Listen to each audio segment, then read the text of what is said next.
8 kebebasan, 10 peruntungan. Coba 8 kebebasan udah bebas dari alam neraka, setan kelaparan, binatang, dewa, lalu barbar. 2 lagi apa? Hah? Tidak terlahir idiot, lalu cacat gitu. Lalu neraka, setan kelaparan, binatang, alam dewa, umur panjang. Lalu tidak melakukan garuka karma. Ya, yang karma itu, lalu idiot, lalu barbar. Jadi berada di lingkungan yang barbar. Potensi ini kalau kita berada itu, maka kita tidak bebas. Tidak bebas. Maksudnya kondisi itu mencengkram kita sehingga kita tidak bebas. Kalau membunuh bapak ibu segala macam itu karmanya langsung besar, karma besar dan langsung membuat matang, dan itu membuat kita tidak bebas. Kita masih punya freedom. Oke, lalu 10 keberuntungan. Ya 5 nyangkut diri dan 5 menyangkut eksternal, kan? Meskipun itu hal-hal yang tampaknya sederhana, tapi ketika dibandingkan dengan apa yang dibicarakan di luar, kita menjadi lebih paham bahwa ini benar-benar sangat fundamental dan benar-benar memiliki keberuntungan, benar-benar dia berharga, potensial dibandingkan segala sesuatu yang lain. Dan ketika kita memilikinya, apa yang kita sekarang, apa yang 18 barang itu kan ada di diri kita. 18 barang itu kan ada di diri kita. Dan membuat kita menyadari memang saya sempurna, saya memang punya potensi modal besar. Dan itu yang paling penting adalah menghilangkan konsep ketika zaman dulu orang datang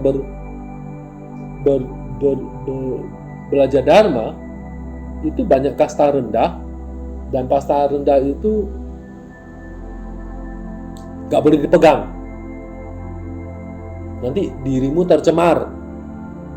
Kasta tinggi ini gak boleh pegang, orang kasta tinggi ini gak boleh pegang kasta rendah, nanti dirimu tercemar. Lalu si kasta rendah ini kan merasa inferior nih, bahkan melihat matanya pun tidak boleh. Mereka nggak berhak deket. Lalu misalnya kamu mau ngasih barang pun tidak boleh langsung kasihkan. Kamu harus ditaruh di bawah. Nah, jadi dengan konsep seperti itu, orang-orang itu kan inferior. Padahal dia punya potensi, kan? Dia harus. Maka Buddha mengatakan, kamu tuh tahu nggak bahwa begini. Jadi itu ketika dia menyadari, ini adalah menjadi suatu titik tolak, dia membangkitkan semangat dia, membangkitkan suatu semangat, membangkitkan suatu sikap yang dia bisa percaya diri dia. Lalu Buddha akhirnya juga mengajarkan kamu hilangin beban. Apa bebannya? Karma-karma segala macam. Nah, itu beban-beban itu dihilangkan. Urip misalnya. Sebenarnya hal pertama itu Buddha mengajarkan tentang hukum karma. Ketika tahu hukum karma seperti itu, apa yang kita bisa lakukan? Nggak bisa komplain. Itu akibatnya kamu yang bikin sendiri. Sebabnya kita bikin sendiri. So, mau sesali bagaimana? Setelah tahu, oh ya sudah. Dengan demikian maka beban itu hilang. Beban itu hilang, maka dia bisa menjadi orang yang percaya diri, pede, bangkit. Dia ditunjukkan bahwa kamu punya potensi. Itu satu. Nah, jadi itu yang paling penting gitu. Nah, setelah dia menyadari potensi itu, tetapi itu tidak cukup. Kita harus menyadari potensi itu. Sampai seperti apa? Sampai pada kondisi kita merasa spontan. Yang tadi, misalnya ada nenek-nenek datang, terus kita spontan mengambilkan kursi untuk dia duduk, gak ada yang suruh. Nah, sespontan itu. Nah, kita harus punya sikap spontan. Spontannya yang ingin dituju adalah tadi, bahwa saya perlu praktek Dharma sesegera mungkin dengan segera. Itu. Jadi tidak menyia-nyiakannya, sesegera mungkin. Karena di Buddhis membicarakan satu goal, yaitu pencapaian.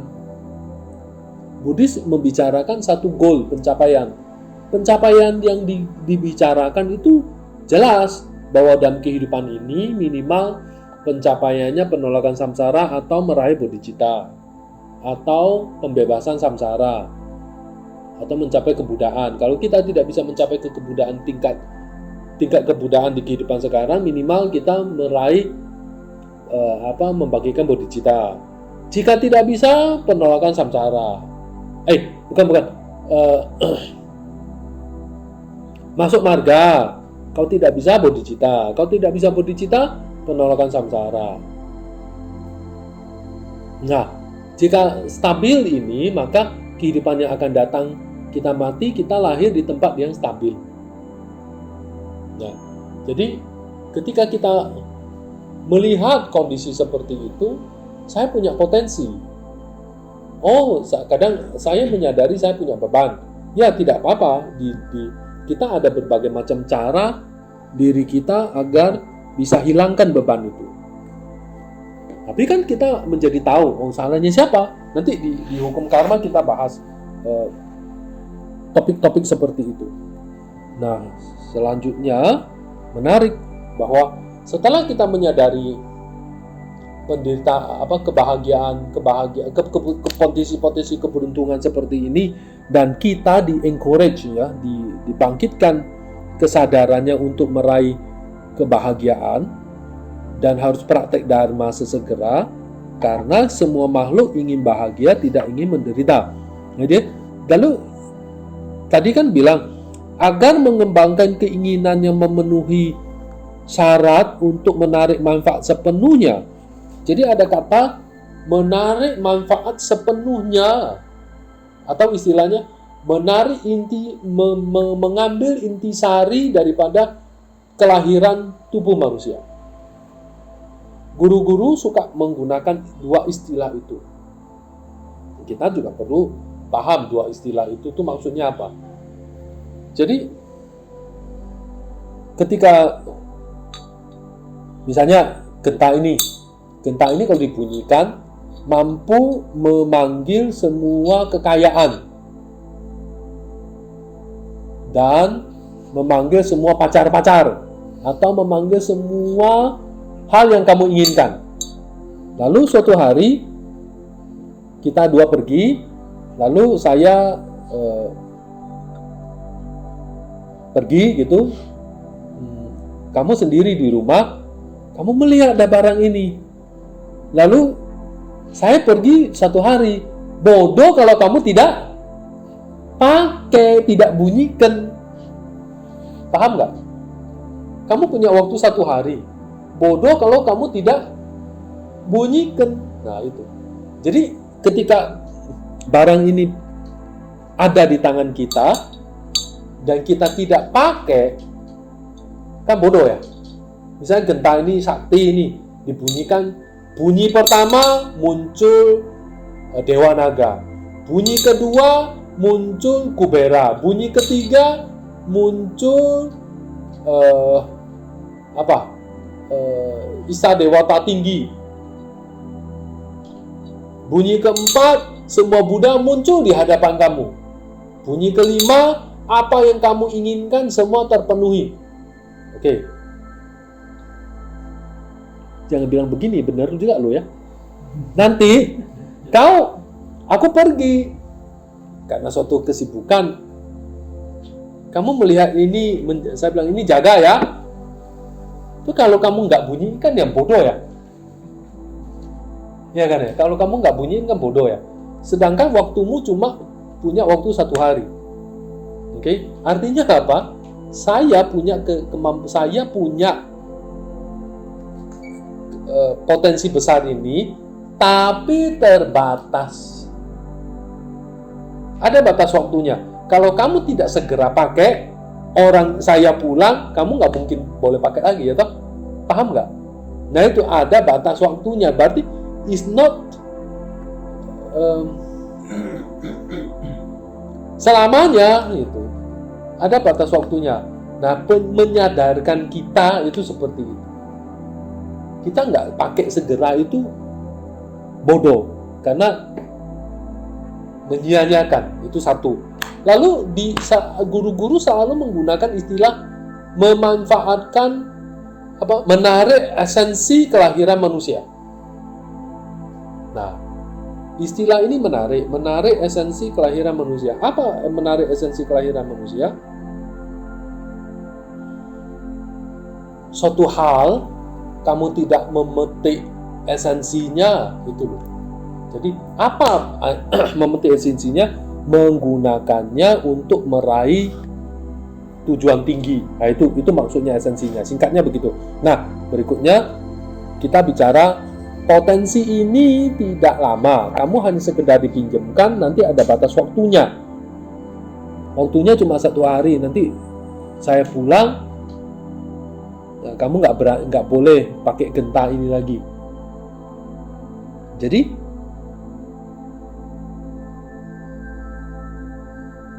kalau tidak segera pakai, maka kamu rugi. Nah itu. Jadi kita harus membangkitkan suatu urgensi. Urgensinya itu penting. Di sini ya. Cara sesungguhnya untuk menarik manfaat penuh. Kalimatnya. Menarik manfaat penuh dari sebuah kehidupan yang diberkahi 8 kebebasan dan 10 keberuntungan. 1. Melatih batin yang dijalankan bersama dengan makhluk kapasitas kecil.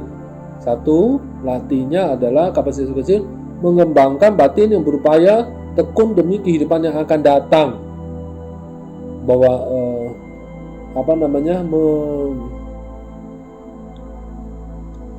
memproyeksikan masa yang akan datang itu lebih penting.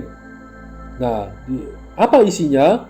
1. Kesadaran akan kematian, perenung bahwa Anda tidak bertahan lama di dunia ini. Nah, jadi kita mulai masuk pada topik ketidakkekalan dan kematian. Logikanya adalah kita ini disuruh diberi pemahaman tentang masa yang esensinya apa. Kita punya kelahiran yang luar biasa di kehidupan ini. Kehidupan ini memiliki kelahiran yang luar biasa, potensinya luar biasa. Petik manfaatnya, nyerap intisarinya. Apa nyerap intisarinya? Ada dipakai menjadi 3. Melatih pada kapasitas kecil bersama-sama dengan orang kapasitas kecil. Nah, kapasitas kecil itu adalah melatih batin, mengembangkan pandangan bahwa masa yang akan datang lebih penting daripada kehidupan sekarang. Jadi, kalau kita tidak melatih batin, melatih hidup kita, melatih batin, tidak menggunakan kelahiran manusia ini untuk melatih batin ke arah sini, maka dikatakan kita menyia-nyiakan potensi besar terlahir sebagai manusia ini. Kita dikatakan menyia-nyiakan. Kenapa menyia-nyiakan? Karena setelah mati kita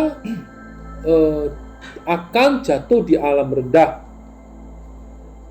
Di tradisi Dakpo ini ada Yang kita sering dengar, tapi kita sering dengar, tapi kita sering dengar, tapi kita harus tahu bahwa ini adalah quote yang khas dari Biara Dak Po. Dia bilang begini, kita ini seperti menggelinding batu besar, batu bulat menggelinding besar menuju puncak bukit. Sedangkan kita sedang berada di tengah-tengah. Paham? Coba bayangin. Kita menggelinding batu besar ke puncak bukit. Kita berada di tengah-tengah ini. Terus kalimat berikutnya adalah kita harus memeras tenaga kita sampai menelan dagu kita. Kalau kita bekerja keras itu kan kayak menggigit dagu kan. Ini melebihi gigit dagu, jadi dagu itu telan sama dia. Yaitu mengkerahkan keseluruhan potensi kita. Kalau kita lengah, kita akan menggelinding. Dulu ketika pertama kali saya dapat transmisi code ini, saya berpikirnya begini. Dia menggelinding kan, batu itu menggelinding. Oh, jatuh lagi ke jurang, ke lembah. Ya, kita mulai lagi kan ya. Tapi kita nangkep, kalau logika sederhana kan begitu ya. Ternyata salah. Salahnya apa? Ketika kita menggelinding batu, kalau kita lengah, batu itu akan menimpa kita dan jatuh ke lembah. Jadi saya lupa kalau batu itu bisa menimpa kita. Maksudnya adalah kalau kita tidak benar-benar kerja keras, sekarang ini kita kerja keras seperti setengah batu. Kalau tidak kerja keras, maka kita akan mudah sekali jatuh ke alam rendah. Dengan mudah sekali jatuh ke alam rendah. Karena kalau sekali jatuh ke alam rendah, maka sangat sulit naik lagi. Coba, kita kalau jatuh ke alam rendah, mudah nggak kita jatuh ke alam rendah? Kita mudah nggak jatuh ke alam rendah? Mudah. Berapa sih dalam satu hari kita punya pikiran bajik, dan berapa sih dalam satu hari itu kita punya pikiran netral, dan berapa sih kita punya pikiran tak bajik? Tidak banyak pikiran bajik ya. Lalu kebiasaan kita berapa yang bajik, berapa yang tidak bajik? Lalu kebiasaan kita berapa malas, berapa sifat-sifat kurang perhatian, ceroboh, dan tahu nggak istilah ceroboh? Tahu kan ya? Kurang perhatian itu beda dengan ceroboh, nggak perhatian, careless. Berapa yang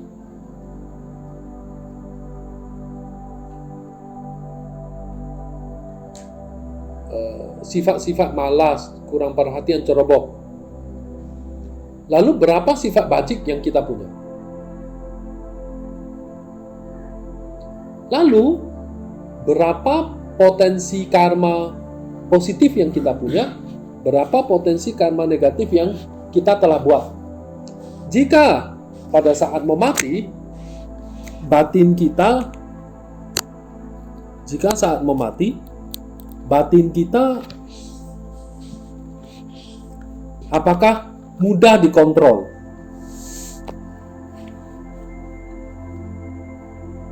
Kalau batin kita tidak mudah dikontrol, maka kita mati jatuh ke alam rendah. Jadi bagaimana? Lu pikir lu mau mati, mati gitu ya? Besok misalnya kita praktek kematian gitu ya. Oh saya udah tua, yuk kita mati selamat atau suruh nolong. Ya kan ya? Paham gak maksud saya? Kita tuh selalu membayangkan kita besok mati dengan mulus gitu loh.